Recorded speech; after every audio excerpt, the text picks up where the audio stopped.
Bonjour à tous, bienvenue à cette quatrième journée de la semaine de la formation à distance 2024. Je m'appelle Sarah Dumais-April et je suis conseillère aux événements à Fadio. Un beau bonjour à nos participants.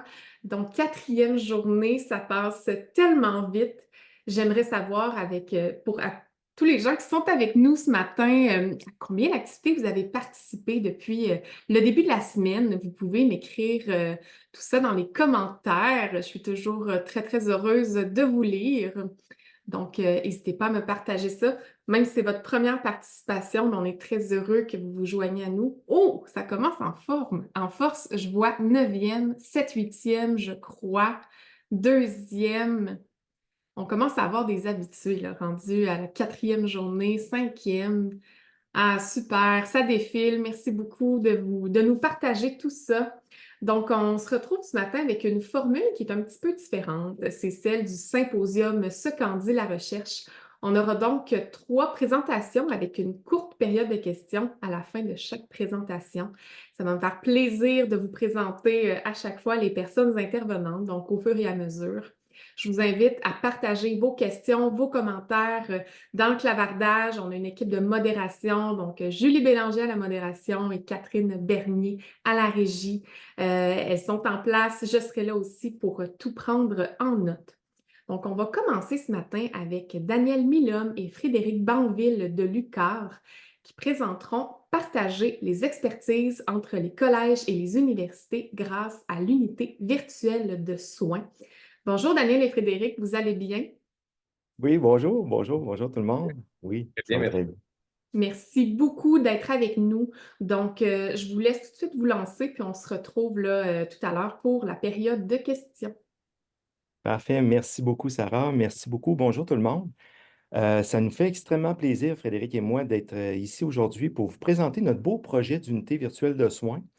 L'unité virtuelle de soins qui est un projet qui roule, je vous dirais, depuis 2018. Vous allez voir au cours de la présentation la façon que le projet s'est déployé depuis 2018. Donc, je tiens, Frédéric, si tu veux te présenter rapidement aussi, si tu veux. Oui, parfait. Donc, bon, mon micro est démueté.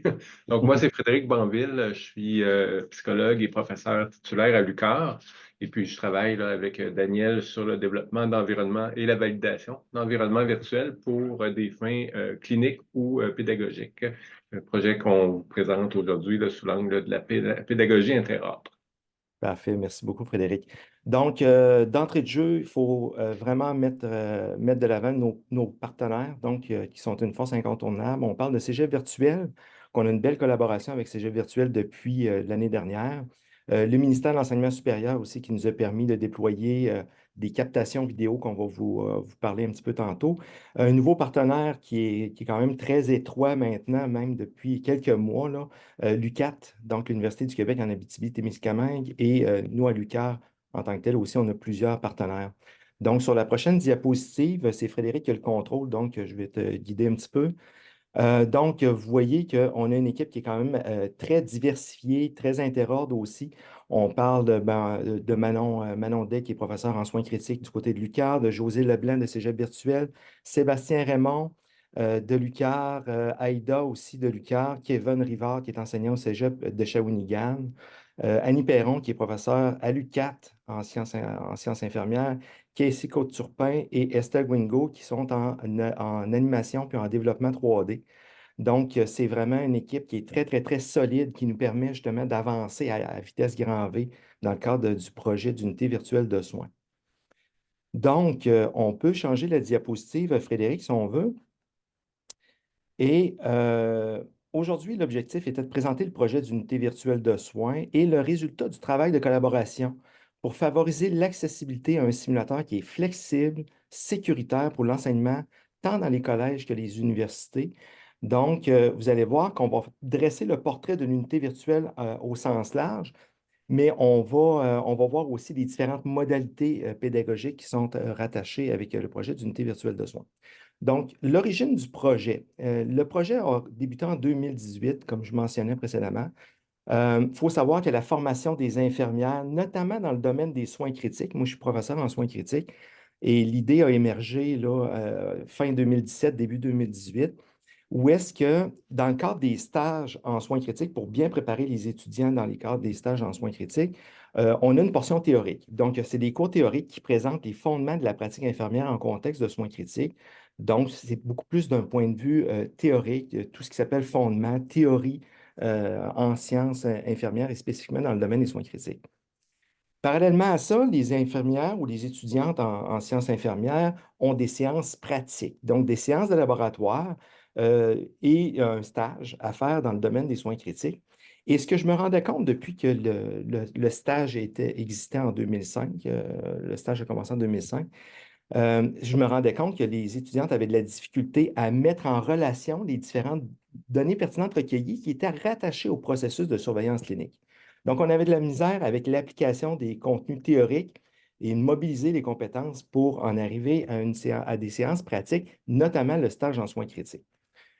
Donc, sur la diapositive suivante, Frédéric, l'objectif était donc de sensibiliser les étudiantes parce qu'on avait un problème. Les étudiantes arrivaient en stage puis étaient confrontées à différents problèmes, dont la mise en relation des différentes données pertinentes recueillies dans le cadre du processus de surveillance clinique.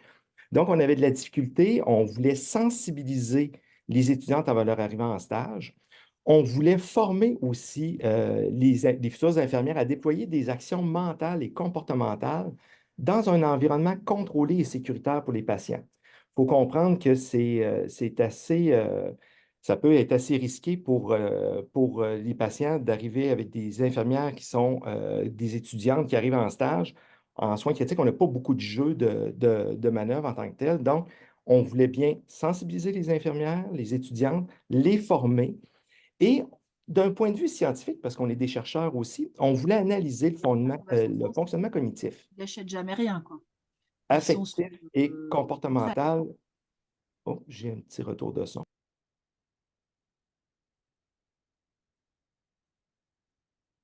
Ah. Daniel, on ne t'entend plus, ton micro est sur muet. Ah, je ne sais pas, ça a comme coupé. Donc, on voulait sensibiliser, former et analyser, donc d'un point de vue scientifique. Et tout ça nous a amené à développer une unité virtuelle de soins. Donc, on va changer l'autre diapo. Et petit délai, désolé, sur le Parfait. clavier. Ouais.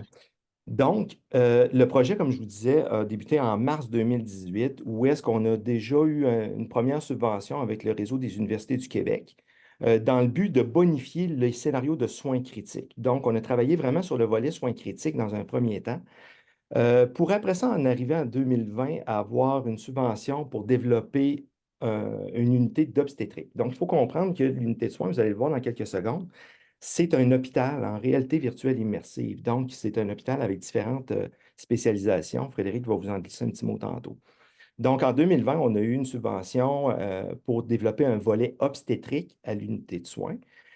Pour après ça, en arriver en 2021 avec l'Université Laval à développer un scénario de collaboration interprofessionnelle et une unité de soins de gérontologie. Donc, déjà là, après 3 ans, on commençait à avoir le vent dans les voiles, je vous dirais.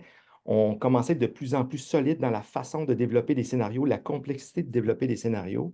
Et ça nous a amené en 2022, avec le CIS de Chaudière-Appalaches, à développer une unité d'oncologie de soins palliatifs. Donc, il y a une quatrième étage qui est arrivé dans l'unité de soins. Et en 2023, entre 2023 et 2025, là, on a une collaboration très importante avec Cégep Virtuel, entre autres, pour développer, entre autres en 2023-2024, des capsules pour la formation à distance dans lesquelles on va reprendre les scénarios qu'on développe en réalité virtuelle immersive pour les placer dans des capsules vidéo qu'on va vous présenter un petit peu tantôt. Et entre 2023 et 2025, on vient aussi d'être encore subventionné avec une collaboration, encore une fois, avec Cégep Virtuel pour développer des scénarios sur la sécurisation culturelle dans une unité de soins généraux. Tout ça pour dire qu'entre 2023 et 2018 et 2023, on est rendu avec 13 scénarios dans 5 domaines de spécialisation. Dernièrement, comme je dis, on a consolidé, entre autres, le développement, le partenariat qu'on avait déjà amorcé en 2018-2019 avec l'UQAT dans le cadre du projet FODED. Mais là, ça a été vraiment consolidé avec l'équipe de développement de jeux vidéo, entre autres et des sciences infirmières. Et on est rendu également à l'hiver 2024 avec un volet UVS international dans lequel on collabore notamment avec la Suisse, la France, le Luxembourg et la Belgique pour développer un scénario catastrophe, donc un scénario de code orange. Donc, on va y aller avec l'autre diapositive, puis je pense que je vais te laisser filer si tu veux, Frédéric, c'est Parfait. parfait. Merci beaucoup, Daniel. Je vais prendre quelques minutes sur les 20 qui nous sont accordés pour parler un peu du contexte de l'outil pédagogique, la technologie pédagogique qu'on utilise, c'est-à-dire la réalité virtuelle, qui est au centre du développement là, de l'unité virtuelle de soins. Donc, si on avait un peu plus de temps, je vous demanderais si vous avez déjà pu être en immersion dans un environnement virtuel et utiliser des lunettes, comme on voit ici, là, de réalité virtuelle, qu'on appelle visio-casque. Donc, qu'est-ce que c'est la réalité virtuelle? C'est une technologie, en fait, qui simule des environnements virtuels dans lesquels on peut plonger une personne en mode non immersif. On va parler de ces modalités-là tout à l'heure. Semi-immersif ou complètement immersif là, avec une lunette de réalité virtuelle. La particularité là, de la réalité virtuelle, c'est de permettre à l'individu de naviguer dans un environnement tridimensionnel, d'interagir avec des objets donc virtuels ou des personnages qu'on appelle des agents virtuels en temps réel et en ayant ou pas, selon les scénarios là, envisagés, des rétroactions là, de nos actions dans l'environnement virtuel. Dans les prochaines minutes, je vous présente quelques résultats là, d'une étude qualitative qu'on a fait pour évaluer en fait l'effet de l'environnement virtuel sur, et dont l'unité virtuelle de soins, sur les participants, les usagers. Et je rapporte ici là, 4 faits saillants de cette étude-là que vous pourrez consulter, là, qui vient juste d'être publiée là, en 2023. Donc, les patients en contact avec l'unité virtuelle de soins, pas les patients, mais les participants, les apprenants, nous mentionnent que la réalité virtuelle, en fait, nos scénarios pédagogiques favorisent les apprentissages, favorisent la simulation de la matière. D'autres nous disent qu'ils sont stimulés par ces scénarios et cet environnement, ce qui est un élément positif là, pour favoriser les apprentissages. On sait qu'il y a un lien entre la motivation et la qualité des acquis. Ici, notre participant 23 nous dit que quand il est plongé dans l'environnement virtuel, il a vraiment l'impression, ou elle a vraiment l'impression d'y être. Ici, en jargon technique, on parle de sentiment de présence. Comme chercheur, c'est ce qu'on veut favoriser, faciliter le sentiment de présence pour permettre l'engagement et pour, en fait, favoriser l'adhérence au scénario. Là.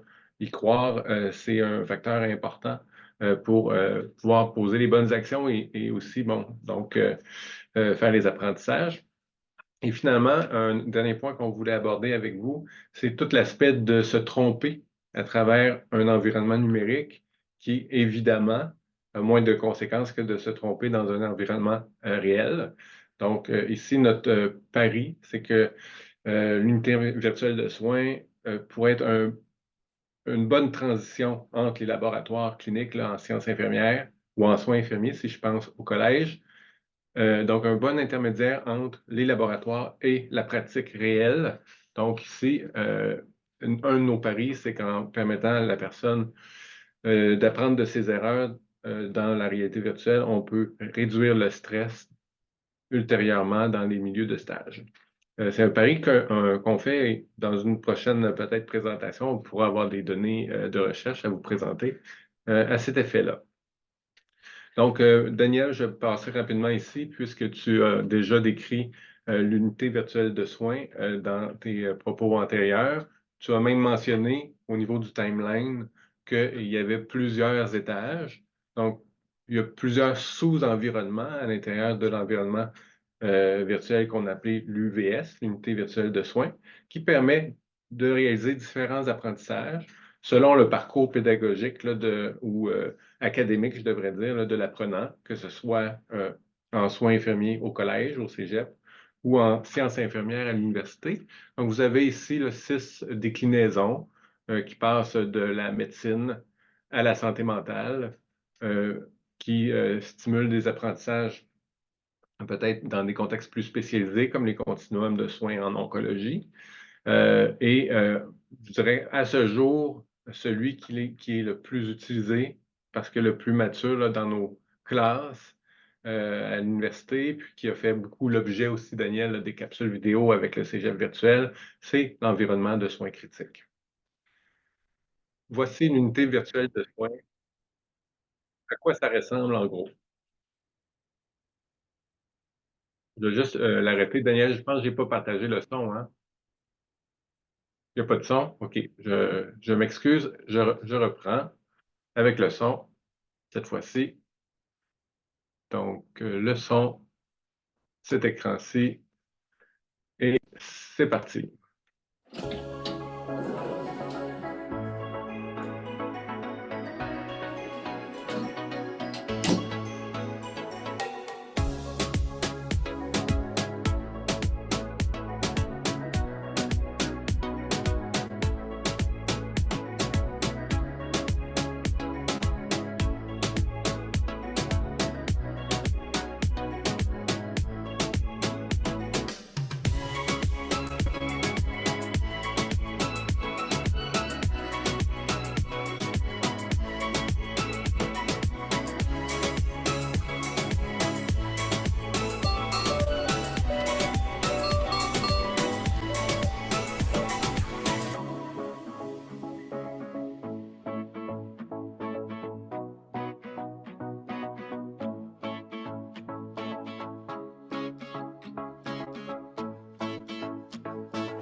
Bonjour, moi c'est Myriam Côté, infirmière praticienne spécialisée. Bonjour, je suis Julie Monfils, infirmière clinicienne.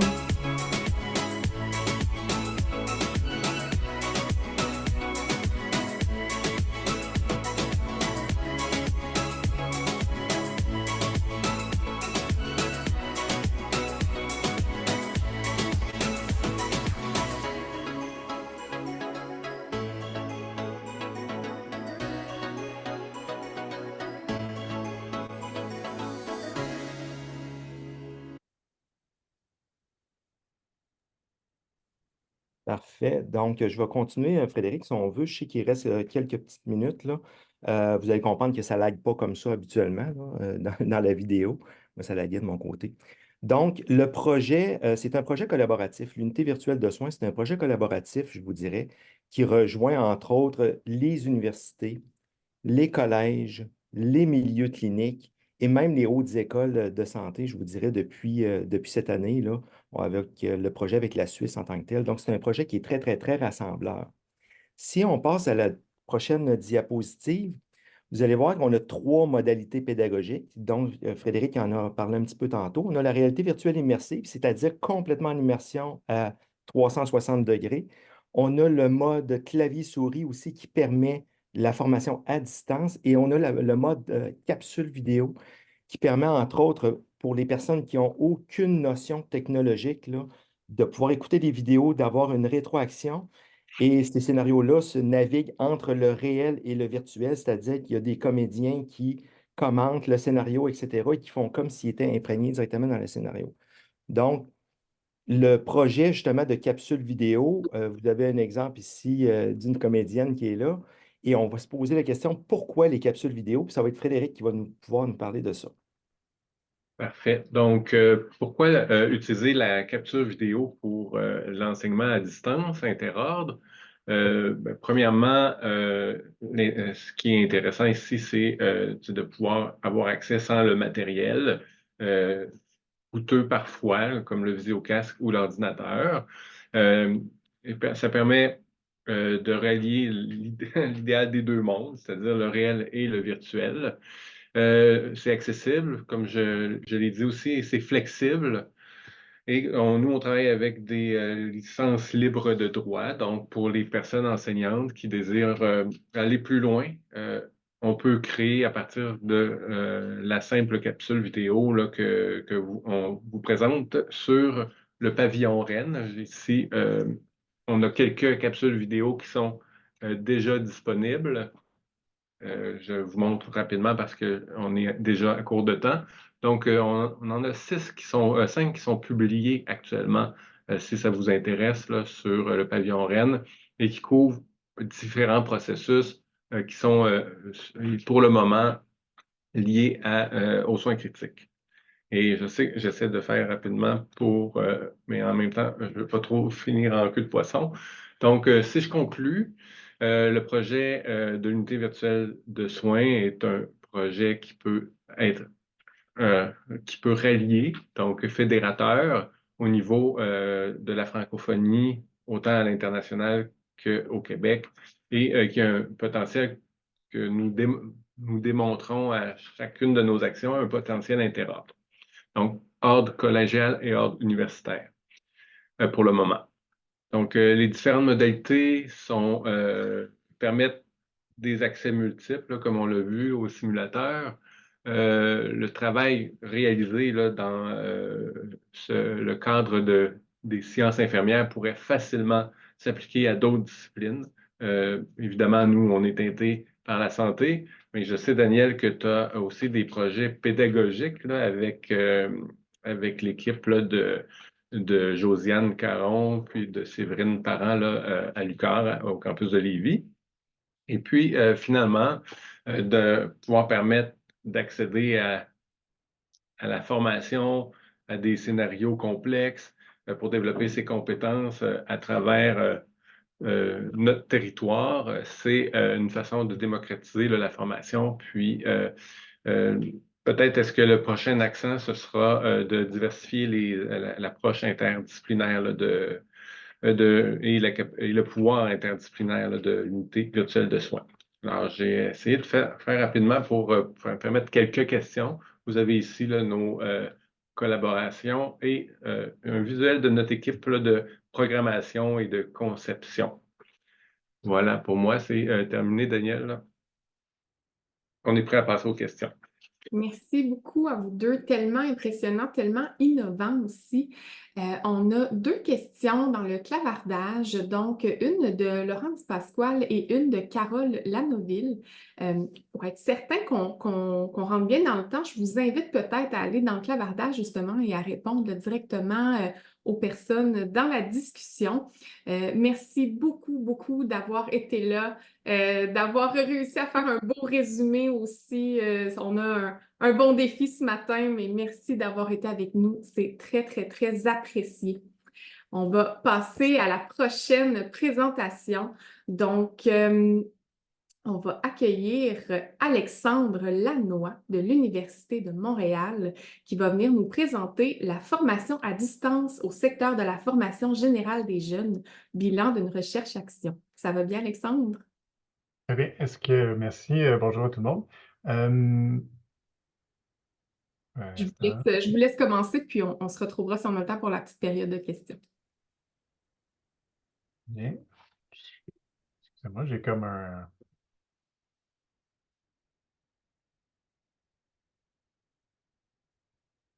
Ok, je vais essayer, il m'affiche quelque chose de bizarre. Vous voyez le bon écran? Oui? Oui, on voit bien votre écran et votre présentation. D'accord. Bonjour à tous. Je vous présente un peu quelques-uns des résultats de recherche de cette recherche-là qui porte sur la formation à distance chez les jeunes de secondaire 3 et 4. On a commencé, c'est ça, il se passe quelque chose. Là,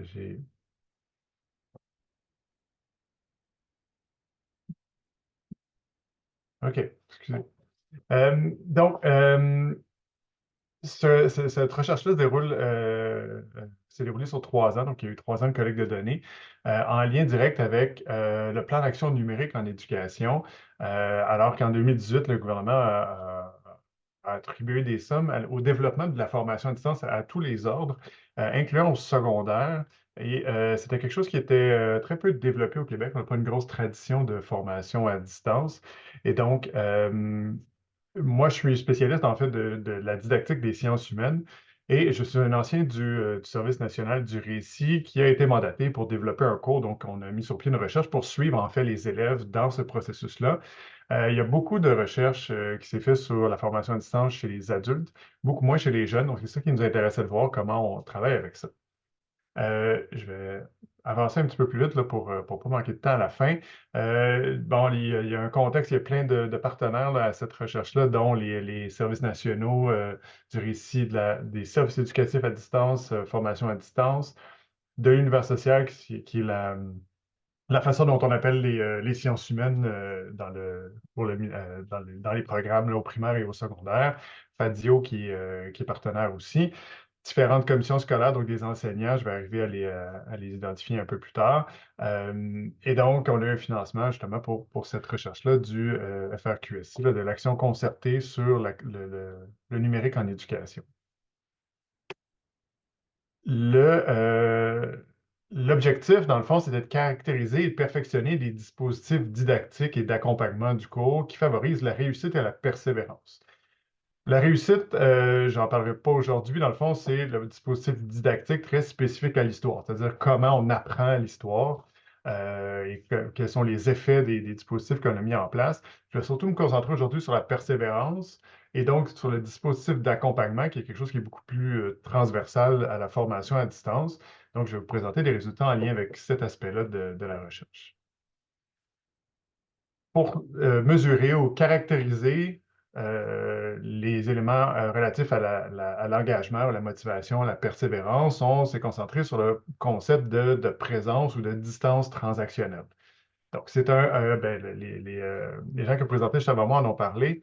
Euh, la présence transactionnelle, en fait, je commence par la distance. C'est l'espace qui existe entre les élèves et l'enseignant ou l'enseignante. Donc, cet espace-là existe toujours, même quand on est en présence. C'est le lieu où qui existe le décalage qui peut exister entre ce qu'on enseigne et ce qui est reçu, ce qui est appris.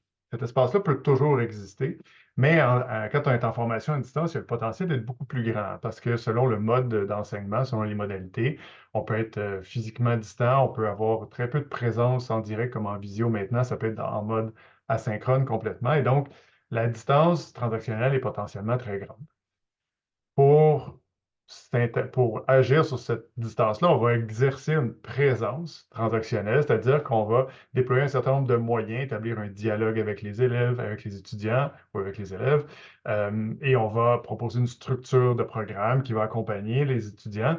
Et donc, tout ça dans le but d'assurer une présence. Et donc, l'essentiel, c'est que euh, les élèves ou les personnes qui participent à un cours aient la perception, mais que ce soit aussi une réalité, que s'ils ont besoin de ressources, ces ressources-là vont être disponibles pour que ce soit sous la forme du programme, justement, ou de la disponibilité de l'enseignant. Et donc, ça se fait de différentes façons. Donc, c'est là-dessus qu'on s'est interrogé dans la recherche. Beaucoup de participants donc, de la fin du secondaire, donc à un certain moment donné, on avait 5 CSS différents, tous au deuxième cycle du secondaire. Il y a eu jusqu'à 7 enseignants, pas à toutes les années, mais tous des cours de sciences humaines, qui est aussi mon domaine de spécialisation. Là, il y avait des collègues qui étaient avec moi qui étaient plus spécialisés en technologie éducative et en formation à distance. Donc, grosso modo, c'était ça. Pour l'an 1, donc il faut savoir aussi que c'est une recherche qui a démarré, qui a été approuvée au printemps 2020, donc en pleine pandémie. Donc, à l'an 1, on avait un profil particulier. Bon, parce que justement, il y a des élèves qui sont retrouvés en formation à distance par la force des choses. On avait aussi des groupes d'élèves qui étaient des élèves athlètes qui étaient appelés à s'absenter de l'école pendant un certain temps pour des compétitions ou des événements, parce qu'il y en a qui étaient dans une concentration artistique aussi, donc pour des des concerts, des choses comme ça. Donc, pendant l'an 1, tout ça a été mis de côté, sauf que ces élèves-là ont, par la force des choses, comme tout le monde, fait de la formation à distance. Donc, on a suivi ces élèves-là pendant l'an 1. Et à l'an 2 et 3, ben, là, on revenait à quelque chose, un mode un peu plus normal. Des élèves athlètes, donc qui, eux, ont recommencé à sortir et donc à avoir des portions d'éducation à distance pour combler les absences. Beaucoup d'élèves qui faisaient de l'école à la maison, donc qui étaient abonnés à un service, inscrits à un service d'éducation, de formation à distance asynchrone pour soutenir l'apprentissage dans certains cours. Et aussi, ben, des élèves dits réguliers, on a un mode hybride, donc des élèves que l'école proposait un mode indépendant, pas indépendant, mais qu'on a appelé hybride, plus individualisé au sens où ils suivaient des cours de formation à distance, mais assis dans une classe avec un prof qui était là pour répondre aux questions, mais qui jouait un rôle semblable à la formation à distance. Bref, tout ça pour dire qu'on a plusieurs types de profils, ce qui montre aussi que c'est assez éclaté, qu'il n'y a pas une tradition établie, figée de formation à distance au Québec pour les jeunes, parce que ben, on n'en a pas fait beaucoup et donc on est dans un mode comme celui-là. Je vais sauter ici, j'ai déjà dit des choses à propos de ça pour arriver à présenter quelques résultats. Donc, on a pris des données auprès des enseignants et des élèves de différentes façons pendant toute la durée de la recherche. Déjà au début, donc à la première année, on a envoyé un questionnaire aux élèves, un questionnaire numérique, sur différents aspects, mais je vous présente ici ceux qui sont reliés à la motivation et à l'engagement. Donc, la moyenne, vous voyez ici, c'est comme un condensé d'une analyse de plusieurs questions sur des thèmes particuliers. Mais ce que ça montre, dans le fond, c'est qu'à la fois pour l'engagement, pour le sentiment d'auto-efficacité et pour la présence, la perception de la présence, généralement, les étudiants répondent de manière très favorable. À un 6 étant c'est une échelle de Likert, donc à 6 étant la meilleure présence ou la meilleure réponse la plus positive possible. Mais à l'intérieur de ça, vous voyez que les deux des icônes du centre, là, pas des icônes, mais des tableaux du centre, la moyenne de la présence enseignant. Donc, la majorité des élèves sentent une très bonne présence, mais on a des petits cas externes qui sont complètement en dehors des données. Alors, ça, déjà, ça a éveillé un peu notre préoccupation en se disant, bien, on a des élèves qui ont l'air de vraiment trouver que la présence ne correspond pas à leurs besoins, donc on ira voir ça plus tard. Et pour la moyenne de la présence des élèves, donc c'est-à-dire que la présence, ça s'exerce par l'enseignant, mais aussi par les autres élèves du cours. Alors là, il y en a beaucoup, il y a un éventail beaucoup plus large d'élèves qui qui trouvaient que la présence des autres élèves, ça faisait beaucoup moins sentir. Et on s'est dit, bon, ben, peut-être que pour certains, ça devient lourd de ne pas avoir d'interaction avec d'autres élèves. Donc, ça a aussi éveillé des soupçons ou des préoccupations qu'on a essayé de vérifier un peu plus tard. J'ai dit, bon, ben, quand on a parlé aux enseignants qui ont rempli un journal de bord et on a fait des entrevues avec eux, donc je ne vais pas trop m'étendre sur ce bout-là, là, mais dans le fond, je l'ai déjà dit, il y a une grande diversité de contextes et donc de stratégies d'accompagnement. Et les enseignants avaient pas tous un très grand bagage d'expérience en formation à distance, surtout en 2020-2021, alors qu'il y en a qui se sont retrouvés dans ce mode-là un peu pas contre leur gré, ben oui, contre leur gré, mais comme si c'était pas prévu non plus, parce que tout le monde a été frappé par le confinement.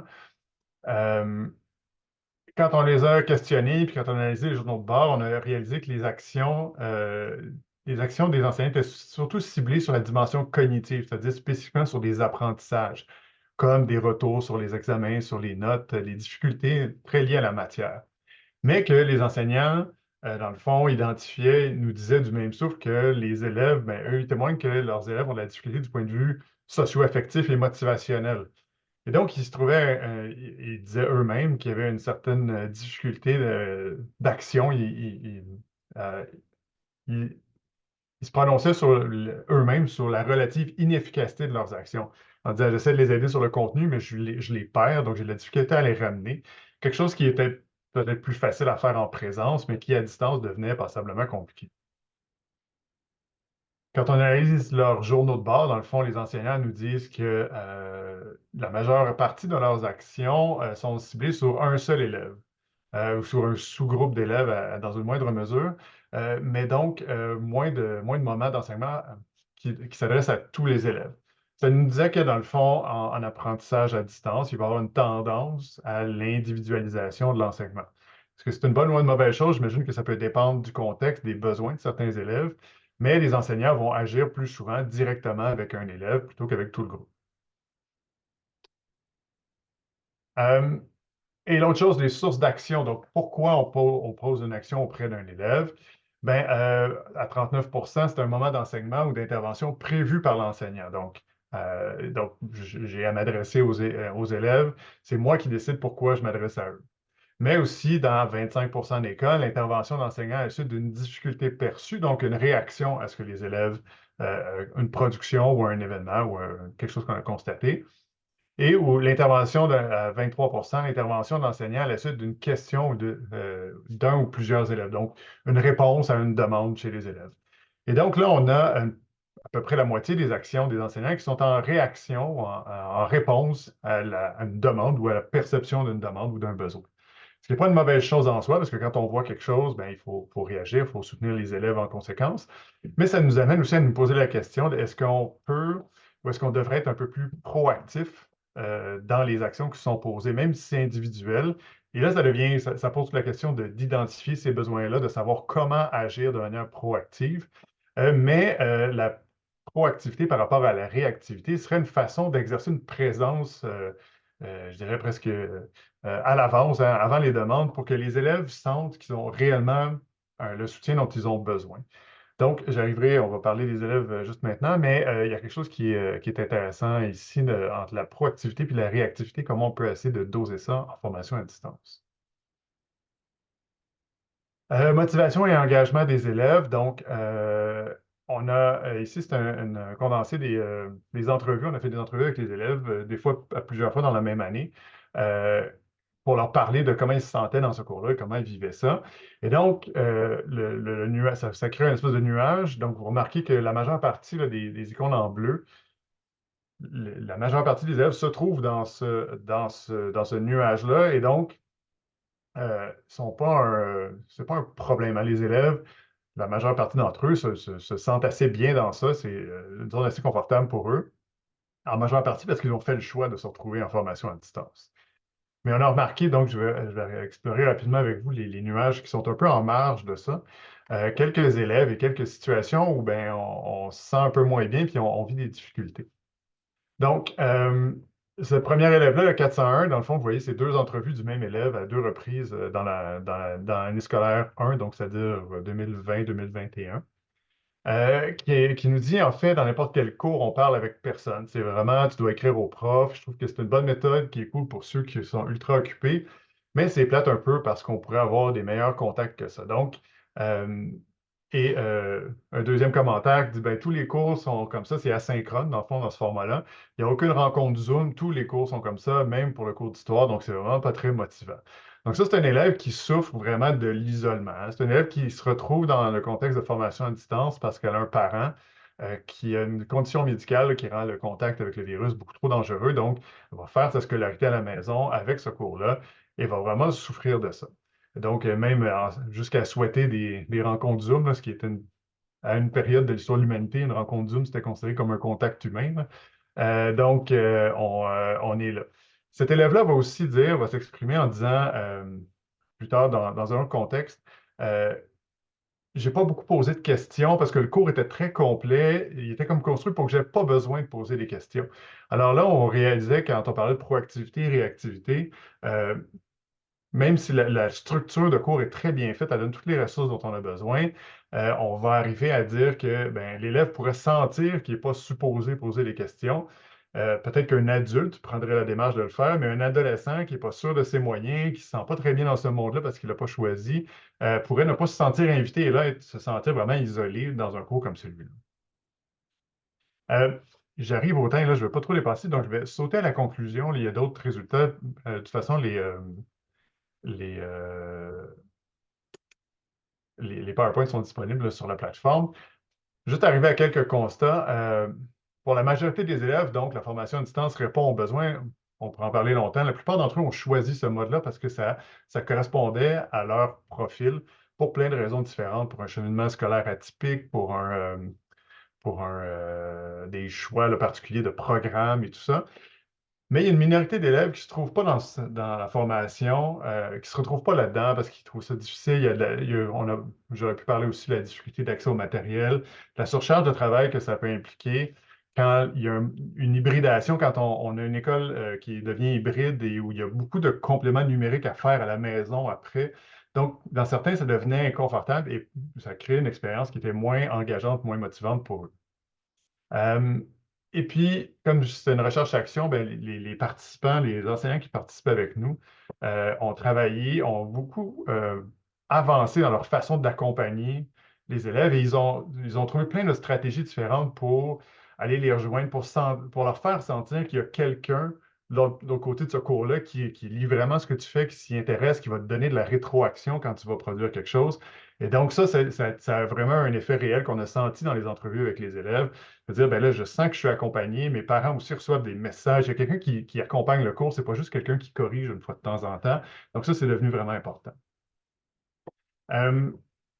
Puis, un dernier mot que je dirais dans le fond, c'est qu'à la fin de ça, on s'est rendu compte, avec les témoignages des enseignants aussi, surtout pendant la pandémie, en fait, que la formation à distance avait été utilisée comme des solutions quand on était mal pris parce qu'on ne pouvait pas briser les bulles classe et des choses comme ça.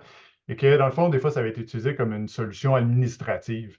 Et ça, c'est vraiment quelque chose qui nous préoccupait de dire, ben, c'est un moyen pédagogique qui doit être adapté, qui doit être utilisé avec des élèves qui sont prêts à ça, qui ont le soutien pour le faire, qui comprennent ce que ça implique.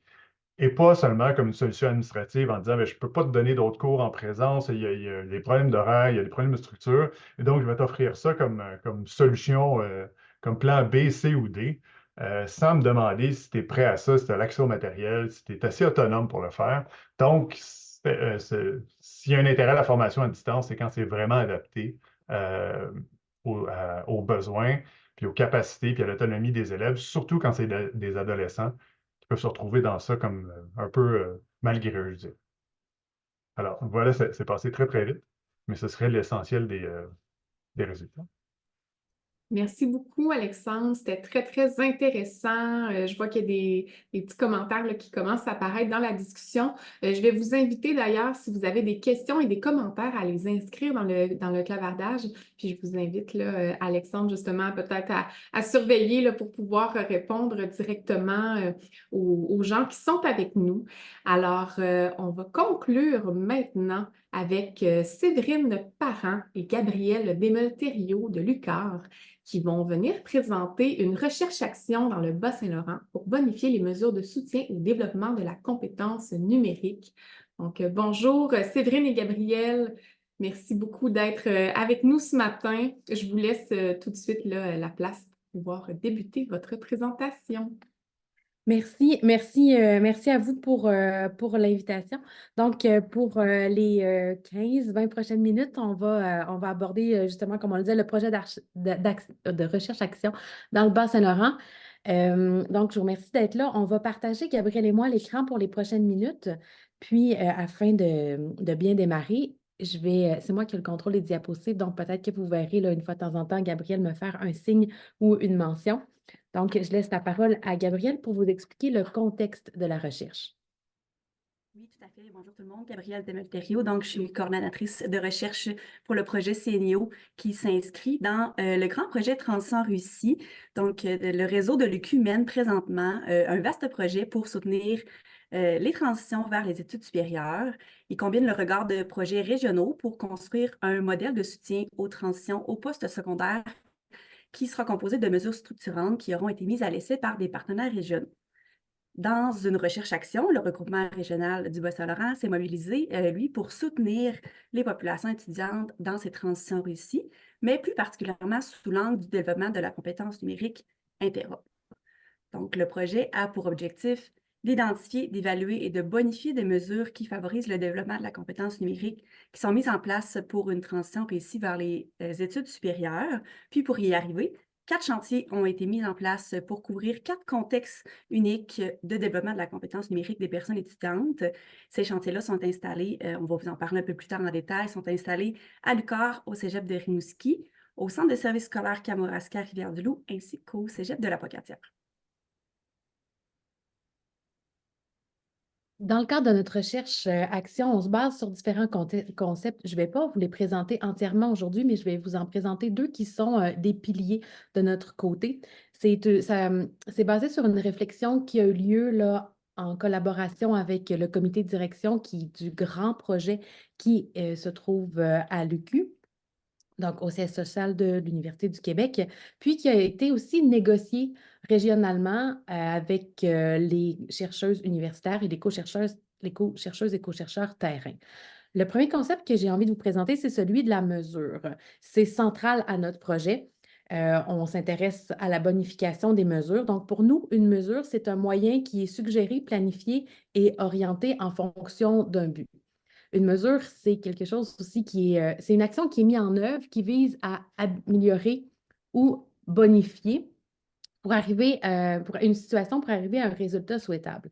Une mesure, c'est formalisé, c'est institutionnalisé et souvent, ça découle d'un plan d'action, d'objectifs, d'une vision ou d'un plan stratégique. L'autre concept, le deuxième que je vous présente, c'est celui de transition. Notez qu'on note transition avec un S, on considère qu'il y a plusieurs transitions. Les transitions sont d'abord et avant tout une responsabilité partagée. C'est une responsabilité de la personne qui vit la transition, mais c'est aussi une responsabilité collective et donc, on le disait, partagée là, par l'établissement qui accueille l'étudiant et l'étudiant qui vit la transition et la communauté tout autour. Les transitions s'inscrivent dans un processus qui est dynamique, qui est non linéaire. Donc, c'est quelque chose qui bouge, mais qui ne va pas toujours nécessairement dans une direction, qui peut être ponctué si c'est nécessaire d'aller-retour, donc de petits pas en arrière et de grands pas en avant. Les transitions visent l'équilibre, l'épanouissement de la personne étudiante, donc à la fois dans son projet de vie et dans son projet d'études. Donc, la personne qui évolue au sein d'un environnement capacitant, donc il la soutient dans ce projet de vie et ce projet d'études-là. Pour débuter ce projet triennal, l'objectif de la première année consistait à identifier, évaluer les mesures de soutien au développement de la compétence numérique. Les actions de documentation, identification et d'évaluation ont permis de faire un grand constat global. Dans des contextes différents, les personnes étudiantes ont évalué des mesures de soutien offertes dans leur milieu. Puis malgré que les contextes étaient différents, on remarque tout de même un constat général. Donc, dans les chantiers, les mesures sont peu connues des personnes étudiantes. Lorsqu'elles sont connues, elles demeurent peu ou pas utilisées. Par contre, quand elles sont utilisées, les mesures sont jugées satisfaisantes. Donc, ce constat réoriente un peu le regard parce qu'en effet, on pensait développer davantage des mesures qui étaient plus spécifiques au développement de la compétence numérique, donc bonifier concrètement des mesures. Puis, la tendance amenait plutôt à s'intéresser, entre autres, à la manière dont les personnes étudiantes allaient pouvoir connaître les mesures qui étaient déjà disponibles et généralement appréciées par les personnes. Si vous souhaitez en savoir un peu plus là, sur les grands constats de la première année, ça avait été présenté lors de la dernière présentation de la semaine de la FAD. Je vais pouvoir déposer le lien dans la conversation dans quelques secondes. Merci, Gabrielle. Comme c'est un projet triennal, suite à la présentation de l'an dernier, on arrive avec une deuxième itération. Vous pouvez le voir là, sur le visuel à l'écran, on est rendu presque à la fin de la deuxième année qui vise à bonifier et à implanter. Donc, bonifier des mesures en partenariat avec les milieux ciblés. Gabrielle en a glissé un mot. Ça peut être de créer de nouvelles mesures, mais surtout d'en favoriser l'accès et la connaissance et l'accès. Et de notre côté, on soutient les milieux dans l'implantation de ces mesures-là. La troisième année, je vous en parlerai à la fin, vise à créer un modèle de soutien aux transitions réussies, mais on va vous en parler vers la fin. Il faut savoir que, comme on l'expliquait dans les chantiers au début, il y a une vingtaine de personnes qui sont mobilisées dans notre chantier régional pour bonifier et implanter des mesures en lien avec nos différents chantiers. En parlant des différents chantiers, donc 4 chantiers qui permettent de s'intéresser à des ordres d'enseignement différents, à des contextes différents de développement de la compétence numérique des personnes étudiantes. D'abord, le bac en administration et en sciences comptables est l'un des chantiers installés à l'UQAR, ainsi que le bac en enseignement professionnel BEP installé à l'UQAR aussi nous permettent de tourner le regard vers les transitions vers l'université, alors que les deux autres chantiers sont installés au collégial, plus particulièrement le programme en administration au Cégep, technique en administration au Cégep de Rimouski, puis le chantier EBP, étudiants à besoins particuliers au collégial, installé au Cégep de la Pocatière, qui nous permet de s'intéresser aux transitions à l'arrivée au collégial. Dans les prochaines diapositives, on va vous présenter chacun des constats qui ont été faits pour les 4 chantiers et les mesures qui sont en cours. Il faut savoir que c'est une recherche qui est en cours. Il y a plusieurs collectes de données qui se déroulent simultanément. Et dans un contexte de recherche-action, les professionnels et les personnes enseignantes sont mobilisés sur le terrain et sont considérés comme des chercheurs au même titre que les collaboratrices qui sont à l'université, qui coordonnent les chantiers. Donc, on va vous présenter les constats et les actions pour les résultats de recherche. Il faudra nous réinviter l'année prochaine.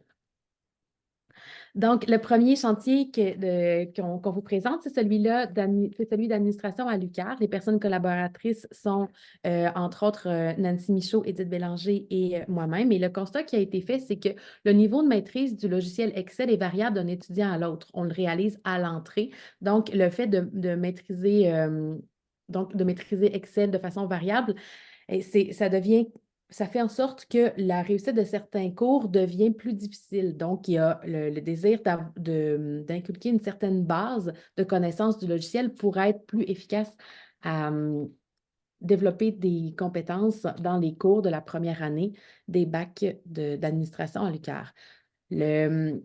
La mesure qui est mise en place, c'est la création et l'implantation d'un test d'autopositionnement au début du cheminement scolaire. On a travaillé fort sur le test d'autopositionnement, donc ça a été un test auto-formatif pendant un bout de temps, mais vraiment, je pense qu'on est solide avec le test d'autopositionnement.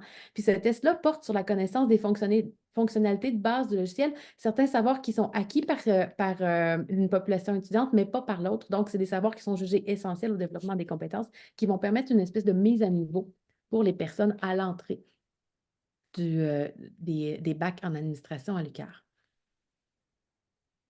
Le deuxième chantier dans lequel se déroule la recherche-action et qu'on vous présente, c'est le chantier du bac en enseignement professionnel. Les personnes collaboratrices sont Michel Deschênes, Lucie Dionne, qui sont professeurs à l'UQAR, Patrick Blier et Mathieu Ouellette, qui sont au pavillon de l'avenir. Le constat qui a été fait dans ce chantier-là, c'est que les ressources de soutien au développement de la compétence numérique sont pas connues et sont peu utilisées lorsqu'elles sont connues. Donc, l'idée, dans ce cas-ci, c'était de créer un espace qui a été créé, qui va être bonifié au fil des semaines et des prochains mois. L'espace rassemble des ressources nécessaires pour réussir le premier cours du programme. C'est un programme pour les futurs enseignants au bac en enseignement professionnel qui dure plusieurs années et il a la particularité d'être en ligne. Donc, les bases solides font en sorte que les étudiants ont de meilleures chances de réussite après. Donc, l'idée, c'est de rassembler les ressources et de les organiser selon les besoins qui ont été manifestés avec les étudiants qui ont été rencontrés l'année passée. C'est un espace qui va être sollicité dans la suite du cheminement parce que de la façon dont il a été pensé, il va être accessible pas seulement pour la première session, la première année, mais bien dans l'ensemble du cheminement des personnes qui vont faire leur baccalauréat en enseignement professionnel en ligne à l'UQAR.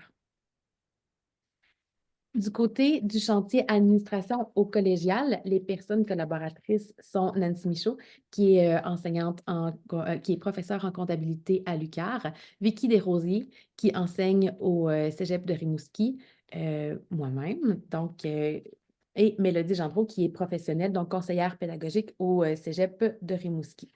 Le constat qui a été fait dans ce contexte-là, c'est que la réussite des 3 cours de comptabilité en technique administrative est un défi pour plusieurs personnes étudiantes. Il s'agit de cours qui sont successifs, donc préalables les uns aux autres, puis les enseignantes nous en ont parlé, le fait d'avoir de bonnes bases dans le premier cours fait en sorte que c'est plus facile de réussir le deuxième et le troisième cours qui sont de plus en plus complexes et complets. Ce qui a été réfléchi comme mesure pour soutenir les étudiants dans ce contexte-là, c'est la refonte du centre d'aide en comptabilité. Donc, le centre d'aide a été revu de fond en comble, de la forme et le fond. Et en parallèle, on développe des ressources asynchrones pour soutenir les apprentissages en comptabilité. Donc, il y aura un moment où est-ce que le centre d'aide en comptabilité va être ouvert et puis on va collecter des données, on va savoir qu'est-ce qui est apprécié des étudiants. Puis, il va aussi avoir en parallèle un espace pour accéder à des capsules du contenu pour pouvoir soutenir un meilleur apprentissage en comptabilité 1 et 2, entre autres. Et le quatrième chantier que je vous présente, c'est le chantier qu'on appelle EBP pour étudiants à besoins particuliers. Il se déroule au Cégep de la Pocatière avec la collaboration de Edith Jolicoeur et Marie-Ève Gontier qui sont professeurs à l'UQAR, Jérôme Vallée et Julie Théberge qui sont professionnels au Cégep de la Pocatière. On s'intéresse à l'ensemble de la population du Cégep de la Pocatière. Mais avec un intérêt particulier pour les étudiants à besoins particuliers. Dans ce cas-ci, le constat qui a été fait, c'est que les ressources pour soutenir le développement de la compétence numérique chez les personnes étudiantes sont dispersées. Il y en a beaucoup. Quand elles sont connues et sont appréciées, Gabrielle le mentionnait, mais elles sont dispersées et rendues accessibles via plusieurs départements, plusieurs services et plusieurs modalités. Ce qui est travaillé depuis quelques mois et encore pour quelques mois, c'est une cartographie qui rassemble les mesures pour soutenir le développement de la compétence numérique chez les personnes étudiantes. Donc, l'idée, c'est de prendre ces ressources-là qui sont disponibles et de les rassembler dans un endroit pour qu'il y ait un espèce de camp de base pour les personnes étudiantes. Et cette cartographie-là va être est développée présentement et va être soumise aux personnes étudiantes pour bonification au cours des prochains mois. Ça fait le tour pour les 4 chantiers. On a j'ai envie de dire, une 5e initiative rassembleuse, puis je vais laisser Gabrielle vous en parler. Merci Séverine. Donc, chacun des chantiers évolue en même temps, en parallèle, puis dans des contextes qui sont bien uniques. Par contre, on s'est rendu compte que ça pourrait être pertinent que ces gens-là communiquent ensemble, puissent partager les points communs, les intérêts communs, des initiatives qui pouvaient s'inspirer les unes les autres. Donc, on a créé une communauté de pratique interordre, interprofessionnelle, interchantier, qui rassemble les personnes co-chercheuses des différents chantiers, puis ainsi que les acteurs qui collaborent de près avec ces chantiers-là. Et cette communauté se rassemble depuis l'automne chaque 3 semaines. Le portrait du groupe, c'est les personnes co-chercheuses qui ont été mentionnées dans les différents chantiers, qui sont des conseillers pédagogiques, des enseignants, étudiants, profs, parfois même aussi des invités en fonction de certaines thématiques. Une personne participante peut inviter un collègue ou une collègue à une rencontre en fonction d'une thématique si elle juge que ça peut nourrir son chantier ou la discussion lors de la rencontre. C'est une occasion de partage qui permet de s'inspirer, partager, puis éviter de travailler en silo. C'était vraiment l'objectif macro. On souhaite soutenir en temps réel la bonification des mesures qui sont effectuées par les personnes co-chercheuses puis l'équipe de recherche. Donc, d'ici la fin de la communauté de pratique, il va y avoir eu 11 rencontres. Je peux vous faire un bref aperçu de quelques thèmes qui ont été élaborés jusqu'ici. Les rencontres durent 2 heures. Une certaine fois, on a eu le questionnement, là, tout le monde ensemble ont partagé. Qu'est-ce que ça signifie pour vous, une transition réussie pour vos populations étudiantes dans vos contextes? Comment on peut communiquer, diffuser l'offre de mesures aux personnes étudiantes?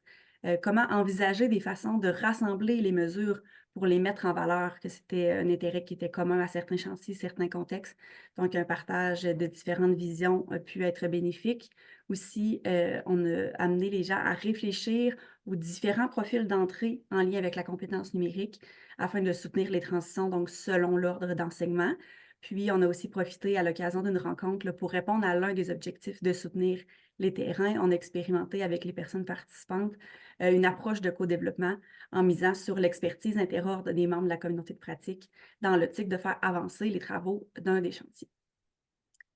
Donc aussi, à travers cette initiative-là, des rencontres, on souhaite conserver des traces, des réflexions de manière structurée. Donc, les gens ont accès à des comptes rendus quand même rigoureux qui leur permettent d'aller retrouver l'information si ça peut les soutenir dans leur développement des des mesures en place, mais aussi quelque chose qui est plutôt unique là, à cette communauté de pratique-là qu'on a mis en place, c'est un questionnaire qui est transmis aux participants après chaque rencontre. Puis on demande aux gens de réagir à chaud en citant des moments où, par exemple, ils se sont sentis plus engagés. Qu'est-ce qui aurait pu susciter leur engagement? Comment les discussions vont pouvoir nourrir leur pratique, la bonification des mesures dans leur chantier? Quel thème aussi ils souhaiteraient aborder lors de prochaines rencontres. Donc, ça permet d'ajuster les rencontres, de répondre aux besoins des participants en temps réel. Sinon, ici, on vous offre un aperçu de la dernière rencontre, là, il y a environ 3 semaines, de la communauté de pratique. Vous pouvez lire ici les rétroactions des personnes participantes. Puis, on peut sentir que la COP permet de briser les silos entre les chantiers pour nourrir des initiatives uniques. Donc, si on avait quelqu'un qui dit la réflexion que ça implique de participer à la COP interordre est très porteuse pour la suite. Ces échanges permettent de remettre en question de penser à des aspects auxquels on n'avait pas pensé de par des échanges avec des gens qui vivent des réalités différentes, par exemple.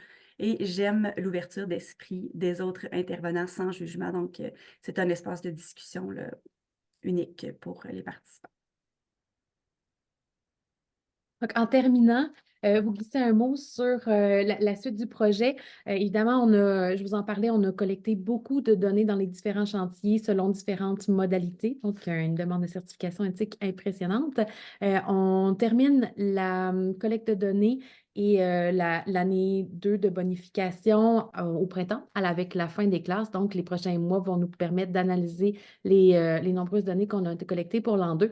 Et la suite, pour nous, l'année prochaine, c'est la construction et la diffusion d'un modèle de soutien aux transitions entre les ordres secondaires, collégiales et universitaires. C'est l'objectif du projet macro du projet UQ. Le modèle va être composé de mesures structurantes, celles qu'on a mis entre autres sur place dans nos chantiers, qui ont été mis à l'essai par des partenaires interordres régionaux, et on remercie l'ensemble de nos partenaires et Fadio de nous avoir permis d'aller jusqu'au terrain puis de pouvoir collaborer semaine après semaine avec ces gens-là qui donnent beaucoup de temps et d'énergie à notre projet qui permet de bonifier les mesures dans leur milieu. Puis, ce travail-là va se faire sous la direction d'un comité scientifique qui a été mis sur pied à l'UQ, composé de chercheurs universitaires et collégiaux. On s'intéresse aux transitions interordres au post-secondaire, mais évidemment, il y aura plusieurs éléments qui pourront être transférables à différents ordres d'enseignement. Je vous remercie beaucoup pour votre temps.